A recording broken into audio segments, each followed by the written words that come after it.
नमस्कार। आज हम गैविन मैक्सवेल की कहानी मिसबिल एक ऊद बिलाव के सारांश पर बात करेंगे, गहराई से। ये कहानी है एक बहुत ही अनोखी दोस्ती की, एक इंसान और एक जंगली ऊद बिलाव के बीच। हमारा मकसद है ये समझना कि ये रिश्ता कैसे बना और इसके मायने क्या हैं। तो कहानी की शुरुआत होती है इराक से। लेखक वहां थे और उन्हें अचानक से ख्याल आया कि कुत्ता नहीं बल्कि एक ऊद बिलाव पालते हैं। थोड़ी हट के सोच है ना? हाँ बिल्कुल। और फिर उनके एक दोस्त ने बसरा से उन्हें एक ऊद बिलाव भेजा भी। हाँ, जिसका नाम उन्होंने रखा मिसबिल। और पहली बार में वो देखने में थोड़ा अजीब सा था। अजीब? कैसा अजीब? जैसे कोई छोटा सा चॉकलेटी रंग का ड्रैगन हो, पर हाँ, प्यारा भी था। ड्रैगन? खैर, ये जो चुनाव था ना ऊद बिलाव पालने का, ये वाकई दिलचस्प है। ये सिर्फ उनकी अलग सोच नहीं दिखाता, शायद प्रकृति से उनका जो गहरा लगाव था वो भी झलकता है इसमें। सही बात है। तो शुरू में मिसबिल थोड़ा सहमा हुआ था, अपनी दुनिया में रहता था। लेकिन फिर धीरे धीरे उसकी जिज्ञासा जागी, वो बाहर निकला, चीजें देखने लगा। हाँ, वो एडजस्ट कर रहा था। और फिर वो बाथरूम वाला किस्सा, वो तो कमाल ही था। उसने खुद ही पानी का नल खोल लिया और घंटों तक खेलता रहा। अरे वाह! वहीं पे लेखक को पहली बार ठीक से अंदाजा हुआ कि भाई उदबिलाओं को पानी से कितना ज्यादा प्यार होता है। ये सिर्फ कोई शरारत नहीं थी, है ना? ये तो ऊद बिलावों का स्वभाव है। वो पानी के ही जीव हैं। मिसबिल का वो नल खोलना दिखाता है कि एक जंगली जानवर को जब आप अपनाते हैं तो सिर्फ पालते नहीं हैं, आप उसकी जो सहज प्रकृति है उसको अपने घर में, अपनी जिंदगी में जगह देते हैं। बिल्कुल। और ये शायद उनके रिश्ते की असली शुरुआत थी, समझ के जरिए। हाँ, एक तरह का बॉन्डिंग मोमेंट था वो। और नहाने का टब, वो तो जैसे मिसबिल के लिए खेल का मैदान ही बन गया। उसमें गोते लगाना, पानी उछालना, अपने खिलौनों से खेलना, वो पूरी तरह से एंजॉय करता था। लगता है पानी उनका एक कॉमन लव बन गया था। हाँ। दोनों का। हाँ, कह सकते हैं। इसी सबसे उनकी दोस्ती और गहरी होती चली गई। हाँ। लेकिन फिर कहानी में एक मोड़ आया। लेखक को वापस इंग्लैंड लौटना था। ओह, और मिसबिल का क्या? वही तो। मिसबिल को साथ ले जाना एक बहुत बड़ी चुनौती थी। सोचिए, हवाई जहाज में एक ऊद बिलाव। हाँ, मुश्किल तो रहा होगा। नियम कायदे भी तो होते हैं। बिल्कुल।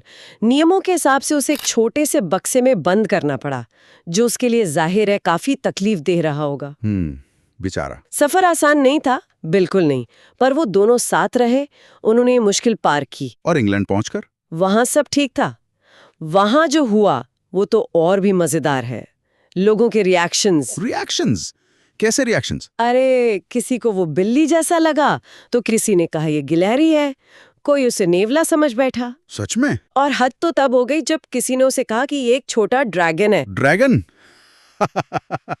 दोबारा लोगों को पता ही नहीं था कि उदबिलाव होता कैसा है। सही बात है। और ये सिर्फ जानकारी की कमी नहीं है, ये भी दिखाता है कि हम जो चीजें नहीं जानते उन्हें कैसे अपनी जानी पहचानी कैटेगरी में फिट करने की कोशिश करते हैं। हमारी अपनी धारणाएं कैसे असलियत पर हावी हो जाती हैं, है ना? ये सोचने वाली बात है कि हम दुनिया को अक्सर अपने सीमित नजरिए से ही देखते हैं।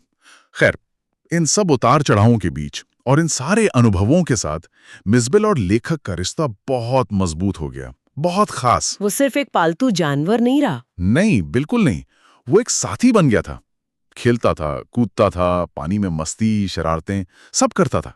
तो इस पूरी कहानी से, इस अनोखे रिश्ते से हमें असल में क्या सबक मिलता है या क्या समझ आता है? देखिए, अगर हम इसे थोड़ा बड़े नजरिए से देखें तो ये कहानी सिर्फ एक जानवर पालने के बारे में नहीं है।